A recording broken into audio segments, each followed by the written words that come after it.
dinudumog at hinihiyawan sa tuwing siya'y may concert sa Mindanao. Pero ang kanyang dance moves, kontrobersyal. Sino nga ba si Elias? May bagong sinasayaw ang buong Pilipinas ngayon. Sa unang tingin, mukhang naughty.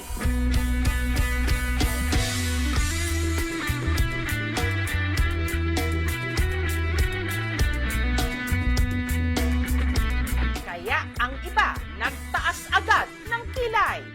Parang malaswa yung sayaw. Pero hindi nito napigilan ang pagiging viral ng dance steps na ito.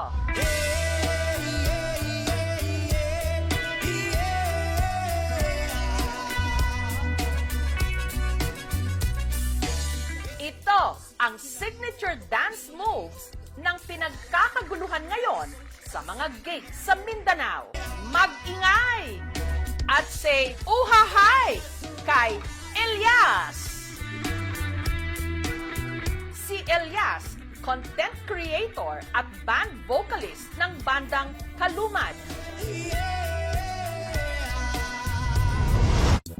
Sa linggong ito, dumayo sila sa Tiboli sa South Cotabato. Ilang oras pa bago ang kanyang set. Ang fans, abangers na! Si Elias! Kasi idol namin siya! Kasi ang galing sumayaw! Elias! Oh, hi! At nung nasilayan na nila, sa wakas ang kanilang idolo, ang audience hindi magkamayaw. I love you, Saturday! Isa ka siya dito! Si Elias patikim ng kanyang dance moves.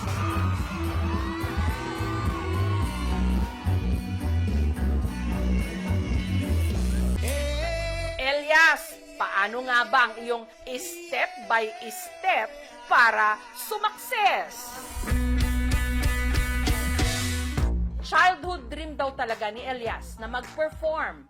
Ang kanyang talento nahasa dito sa kanilang bukid sa Magpet, North Cotabato.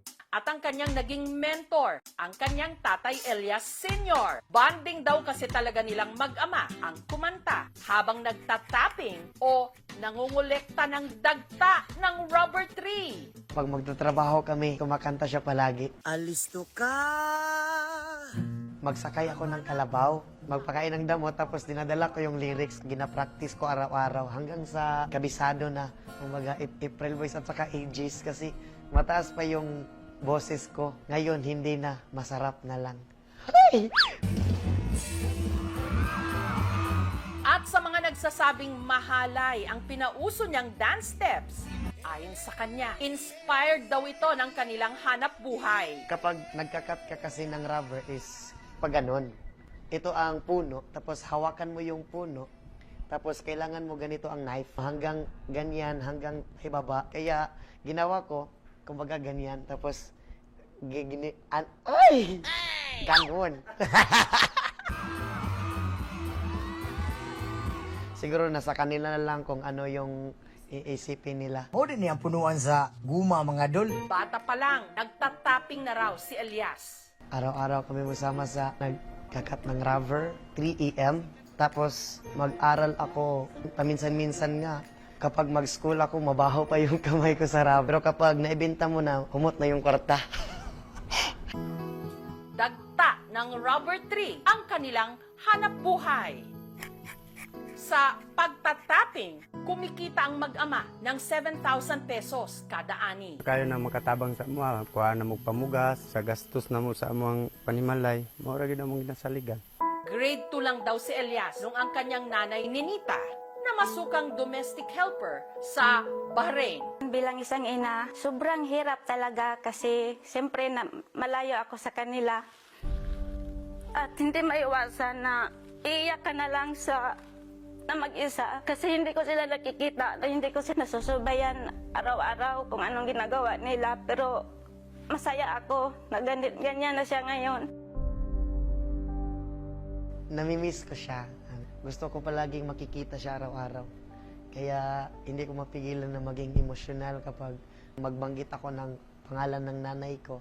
Basta pamilya ang pag-usapan, yan ang weakness ko.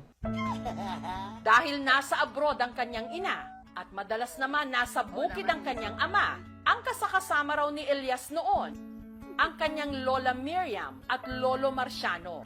Dili man bugoy na butaan man. Sa dagan among ako, hinigugmag yun na mo si Dibdib, magin ang gimhan na mo. Sa kanila ako natutulog araw-araw. Sila din ang nagbabantay sa akin, sila ang nagbigay ng allowance. Inspirasyon ka. Dahil sa kanilang pagsisikap, nitong 2023 lang, nakapagtapos si Elias ng criminology. Malaking tulong sa akin. Nasasanay na yung katawan ko sa natrabaho na ganun. Nandito na naman ako, namumunot sa kabukiran. Pero sa halip na maging pulis, sinunod daw niya ang sigaw ng kanyang puso, ang mag-perform. Inumpisahan niya sa pagba-vlog. Ipinakita ang kanyang buhay sa bukid. Dili po na mawala tong kagandahan diya. Ay!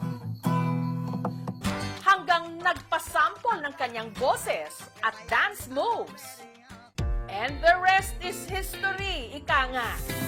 Si Elias na imbitahan na ngayong magtanghal sa iba't ibang mga probinsya ng Mindanao. Napupuno talaga ang isang area kapag nagigig kami. Nararamdaman ko sa aking sarili is proud na proud, masayang masaya. Maraming fans na rin daw ang nagdi-DM o direct message sa kanya. Sinasabihan nila ako na, pwede ba tayo na lang? Pwede bang magkita tayo? Matawa lang din kasi mabait naman ako na tao at saka masarap din.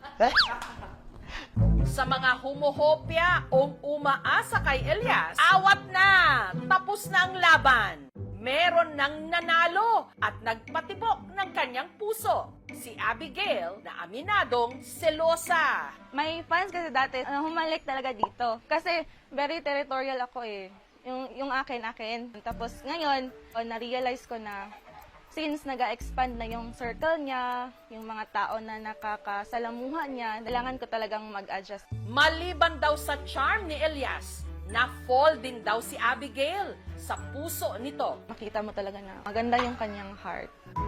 At meron na rin pala silang anghel, si Apollo. Si Elias talaga is super hands-on sa aming anak. Paano ngayon? Kasi malayo pa sa kanila. Kung ka syempre, nasanay ka nga perminti mo sabay. Hangtod niya naabot sa point kaing ani, pero okay lang man kayo makasabot mo po. Hindi biro yung napagdaanan namin. Ngayon, unti-unti na naming naaabot yung mga sinasabi lang namin dati na, hey, Inges ka, unta ka nang makatugtog ka sa kanang big stage. Pang, uli na. Mingaw na ako ni mo, Pang. Buntag! Kahapon lang, umuwi si Elias ng Magpet para bisitahin ang kanyang pamilya. Kamusta? Nagupiraman ka. Happy din mong birthday, oh! Nakipaglaro siya agad sa kanyang mag-ina na miss na niya. I like it. Laki mo gusto? Agaray! Sinamahan din niya ang kanyang ama na muling mag-tapping sa bukid.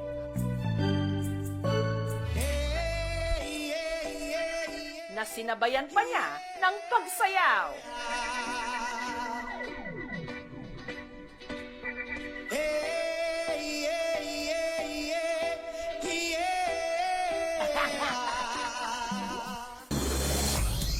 Kinagabihan, diretso naman si Elias sa gig nila sa Cali Fest 2025, Kalinan, Davao City.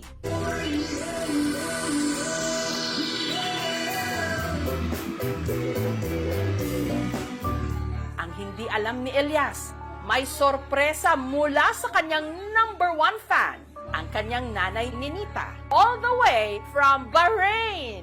Stay always humble at laging pasalamat sa Panginoon sa lahat ng na-achieve mo at laging mag-iingat sa bawat event na pupuntahan mo. Tatandaan mo na narito lang kami ng pamilya mo at laging susuporta sa magandang hangarin mo sa buhay. I love you, anak.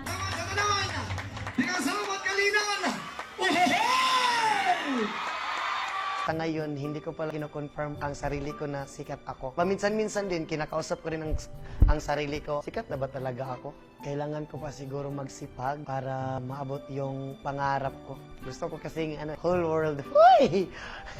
Pangarap ko na maka-show kami sa iba't ibang bansa. Pangarap na lang man din ako, lubos-lubosin ko na lang.